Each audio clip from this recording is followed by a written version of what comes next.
Hi எல்லாரும் எப்படி இருக்கீங்க? நல்லா இருக்கீங்களா? நான் தான் மணி ரோசி. இந்த வீடியோல என்ன பார்க்க போறோம்னா, நம்ம இங்க இருந்து பெசல் நகருக்கு நாங்க நடப்பாட போவோம். வருஷம் வருஷம் நாங்க போவோம். இன்னைக்கு இந்த வீடியோல அதான் பார்க்க போறீங்க. நாங்க எங்க இருந்து நடக்க ஸ்டார்ட் பண்றோம், என்னென்ன பண்றோம் சொல்லிட்டு இந்த வீடியோல பார்க்கலாம். வாங்க வீடியோக்குள்ள போலாம். இருந்து ஆட்டோ புக் பண்ணிட்டு தான் நாங்கள் எல்லோரும் கிளம்பிட்டோம். ஏன்னா அப்பா அம்மா எங்கள் வீட்டுக்காரெலாம் நாங்கள் வெயிட் பண்ணுறேன், நீ வந்துடுன்னு சொல்லிட்டாங்க.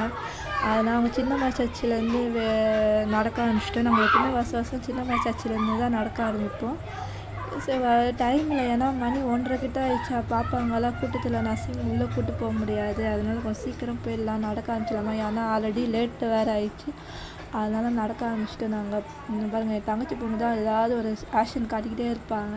சரி பசங்க ஜூஸ்லாம் வேணும்னு கேட்டோன்னே பசங்களுக்கு ஜூஸ் வாங்கி கொடுத்துட்டு, அம்மாவும் தலை வலிக்குது, நாங்கள் அம்மாவுக்கும் டீ காஃபி வாங்கி கொடுத்துட்டு நடக்க ஆரம்பிச்சிட்டோம். நடக்க அந்த காந்தி மண்டபம் கிட்டே வந்துட்டோம். நாங்கள் இப்போ திடீர்னு பார்த்தா என் பொண்ணு இருந்தா, என்னம்மா நிற்கிற, திடீர்னு பாத்ரூம் ஏதாவது வருது சொல்கிறாளோன்னு பார்த்தா, கால் வலிக்குதும்மா, என்னை தூக்கிட்டு போம்மா அப்படின்றா. உதவாங்க லாஸ்கல், நீ வீட்டில் இருன்னு சொன்னால் நான் வருவேன்னு சொன்னால் உலங்க நட அப்படி சொல்லிட்டு நடக்க ஆரம்பிச்சிட்டாங்க. சரி நாங்கள் அப்படியே கொஞ்சம் தூரம் நடந்தோடனே பார்த்தா போகிற வழியில் ஜூஸு, பிஸ்கெட்டு, தண்ணி, சாப்பாடு எல்லாம் கொடுக்க ஆரம்பித்தாங்க. சரி பார்த்தா பசங்களாம் எல்லோரும் ஒன்று ஒன்று வாங்கிட்டாங்க. சரி அங்கேயே கொஞ்சம் நேரம்லாம் ஓரம் கட்டிட்டு சாப்பிட்டுட்டு, சரி சாப்பிடுங்கம்மா, திடீர்னு போகிற வழியில் திடீர்னு பசிக்குதுன்னு சொல்லிட்டாங்கன்னா என்ன பண்ணுறது, சரி சாப்பிடுங்க. ஏன்னா போகிற சாப்பாடு வாங்கி கொடுக்க பெருசு கிடையாது, பாத்ரூம் வருது சொல்லிட்டாங்கன்னா அந்த கூட்டத்தில் நம்ம பாத்ரூம் எங்கே இருக்குது கூட நம்ம தெரியாது. ஏன்னா அதனால் நீங்கள் கொஞ்சமாக சாப்பிட்டுக்கோங்க சொல்லிட்டு சாப்பிட்டு போகிற வழியில் ஓரம் காட்டி நின்றுதான். அவங்க பாருங்கள், என் தங்கச்சி பொண்ணு ஏதாவது ஒரு ஆக்ஷன் காட்டிக்கிட்டே இருப்பாள். ரொம்ப சேட்டை, ரொம்ப வாழ்தானே அவள் தான் இருக்குதுலையே. சரி ஏதாவது ஒன்று சொல்லிக்கிட்டே இருக்காளே சொல்லிட்டு சரி கொஞ்ச நேரம் அப்பாவுக்கு கால் வலிக்குதுன்னாங்க. சரி அதனால் கொஞ்ச நேரம் உட்காந்துருந்தோம். உட்காந்து நடக்க ஆரம்பிச்சிட்டு கோயிலுக்கிட்ட போயிட்டு நாங்கள், ஏன்னா இதுக்கு மேலே உட்காந்தோன்னா டைம் ஆயிரும் சொல்லிட்டு நடக்க ஆரம்பிச்சிடலான்னு சின்ன பெசல் நகர்கிட்ட வந்துட்டோம். நாங்கள் திடீர்னு எங்கள் வீட்டுக்காரர் சொல்கிறேன், டே குழந்தைய பிடிச்சிக்கூட அப்படின்ற, அவன் எங்களை கண்டுக்கவே மாட்றான். எங்கள் அம்மாக்கிட்டேயே கதை பேசிக்கிட்டு வரான். அவங்க எங்கே சின்னம்மா சர்ச்சில் ஆரம்பித்த கதை உட்காந்து பேச ஆரம்பிச்சிட்டாங்க. என்னை கண்டுக்கவே மாட்றாங்க எங்கள் அம்மா. அவங்ககிட்ட தான் பேசிகிட்டு இருக்காங்க. சரி இவங்க 2 பேர் பேசிட்டாங்கன்னு சொல்லிட்டு நாங்கள் முன்னாடி போனால் செம்ம கூட்டங்க. உள்ளே கஷ்டப்பட்டு ஒரு இடம் செட்டில் ஆகி உட்காரதுக்குள்ளே நான் ஒரு வழி ஆகிட்டேன். எங்கள் அம்மா கூப்பிட்றேன், அம்மா இங்கே பாருங்க, வீடியோ கேமராவில் பாருன்னா கண்டுக்கவே இல்லை. அவங்க பாருங்க மூஞ்சை போட்டு துடைச்சிட்டு இருந்தாங்க. சரி அப்படியே துடைச்சிக்கிட்டே இருப்போ அப்படின்னு சொல்லிட்டு அவங்க வெயிட் பண்ண ஆரம்பிச்சிட்டோம்.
நாங்களும் கிளம்பிட்டோம். இந்த வீடியோ உங்களுக்கு பிடிச்சிருந்துச்சுன்னா லைக் பண்ணுங்கள், ஷேர் பண்ணுங்கள், கமெண்ட் பண்ணுங்கள், மறக்காமல் சப்ஸ்கிரைப் பண்ணுங்கள். ஏதாவது தப்பு இருந்துச்சுன்னா எனக்கு கமெண்ட்டில் சொல்லுங்கள், நான் நெக்ஸ்ட்டில் சரி பண்ணிக்கிறேன். நீங்கள் எல்லோரும் எனக்கு சப்போர்ட் பண்ணுங்கள். நெக்ஸ்ட் வீடியோ பார்க்கலாம். பாய்.